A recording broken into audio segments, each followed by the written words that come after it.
En préambule, vous êtes habitués, je découvre les lieux en même temps que je filme.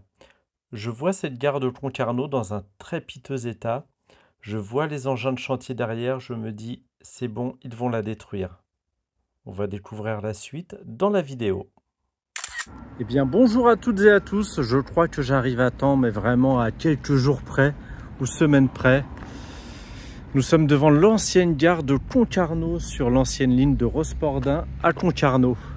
Ligne qui a fermé en 1959 pour le service des voyageurs et dans les années 80 pour le service des marchandises. Vous voyez cette pauvre gare murée. Elle a été ouverte jusqu'en janvier 2016 pour le service des billets de la SNCF. Et depuis, elle est fermée. Et puis là, ces jours sont comptés.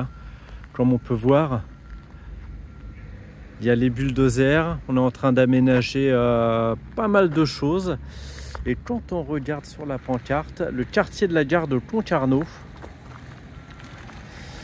Voilà, donc les terres polluées qui vont être biotraitées.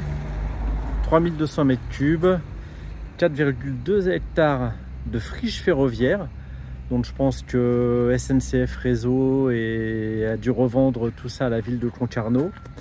On y construira 240 logements, 725 mètres carrés de surface commerciale, 282 places de parking et 2 jardins publics pour une surface de 5000 mètres carrés.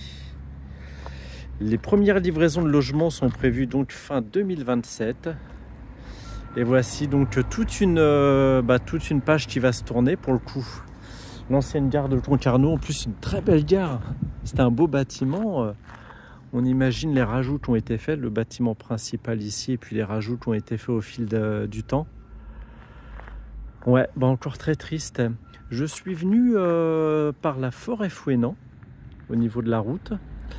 Et on longe, on traverse la voie verte et quand on arrive à Concarneau, il y a une construction de logements assez énorme, des pavillons en opaque, donc des habitats à loyer modéré, c'est des HLM. Et on a bien pris, c'est pas ici, on a bien pris sur la nature, c'est-à-dire qu'on a bien artificialisé les sols. Et on détruit les sols niveau écologie. En plus, on est dans la forêt, entre forêt Fouesnant et Concarneau. Et c'est vraiment dommage pour le coup. Regardez, on a une image aérienne des emprises de la gare. Donc, on peut voir la gare qui est ici. Et donc là, on imagine la voie qui arrivait de Rospordin jusqu'en gare. Et en face, tout le faisceau de voies, l'ancien triage. Faudrait que je regarde si on retrouve des images avec les trains. Ah, peut-être que la gare serait conservée. J'ai dit une bêtise. Quand on voit le bâtiment là ici, je ne sais pas. Peut-être. Si les jours de la gare ne sont pas comptés, tant mieux. Ouais, la gare ferait partie du futur plan d'aménagement, si on en croit un petit peu le plan en lui-même. On va regarder ici. Ah si, finalement, elle ne sera pas détruite. Les jours ne sont pas comptés. Il y aura une extension de 85 mètres carrés. Bon, c'est mieux que rien. On aurait préféré un petit tram-train qui rejoignent Rospordin, surtout qu'à Rospordin, si je me souviens bien, il y a les TGV qui desservent la ligne, ainsi que les TER. Et vous me direz, c'est moi qui vais vous poser la question, est-ce que c'est pertinent d'avoir un transport ferré aujourd'hui? La mer, elle est là, à 500 mètres, et puis on est à Concarneau. Rien que le nom, Concarneau. Vous avez la ville normale, les plages, et puis vous avez la ville close, vraiment la ville fortifiée qui quant à elle, c'est le déplacement de tout le monde quasiment. Tout le monde vient à Concarneau pour voir la ville close, la ville fortifiée. Et il n'y a pas de train. Vous me direz, c'est une ligne qui est très courte, elle faisait 15 km. 15 km, c'est parfait pour un tram-train. Vous en pensez quoi?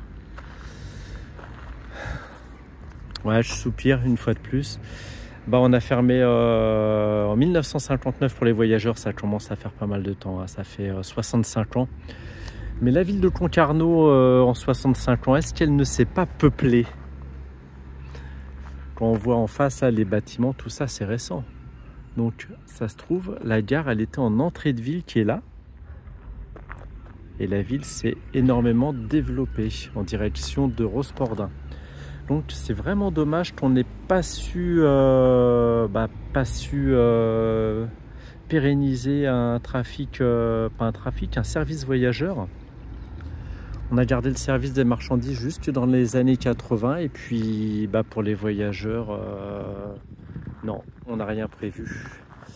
La route, toujours la route. Et évidemment, c'est une voie verte. La ligne est une voie verte. Qu'est-ce que je voulais vous dire d'autre? En regardant sur le Wikipédia, il est mentionné qu'en 2013, Réseau Ferré de France, donc avant que Réseau Ferré de France disparaisse et soit créée l'entité SNCF Réseau, avait décidé de conserver toutes les emprises, estimant qu'une réouverture était possible. Donc quand on voit les plans, non, c'est fini. Je pense que tout a été revendu et il n'y aura plus aucun trafic voyageur ici. Plus aucun service voyageur, ni même un BHNS, hein, un bus à haut service, à haut niveau de service, pardon. Bon, c'est vraiment dommage. Vraiment, vraiment, vraiment. Bon, ce qui me rassure, c'est que la gare va être gardée et va être rénovée parce que là, quand on voit les fissures au niveau de son mur, c'est pas très très beau, hein. Et des fissures, il y en a partout. On revient en 2027 pour voir ce qu'il en est. Bon, ce sera triste. Ouais, et c'est rageant, hein, une fois de plus. Et c'est le souci qu'on a en France, c'est qu'on ferme quand à un moment ce n'est plus rentable et on ne pense pas au futur. C'est-à-dire qu'on détruit, on ne pense pas au futur et à une possible réactivation. Voilà, nous étions à Concarneau, n'hésitez pas à commenter. Je ne pense pas que vous avez pris le train jusqu'à Concarneau, 1959. Ça ferait de vous quelqu'un qui a au moins 70 ans, même si c'est pas très très vieux, mais vous en rappelez-vous.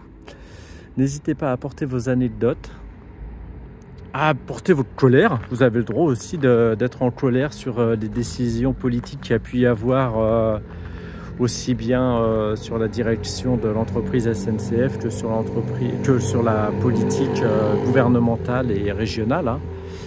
Et puis comme je vous le dis, je me nourris de tous vos commentaires et je tâche d'y répondre. Bon visionnage et à bientôt pour une prochaine vidéo.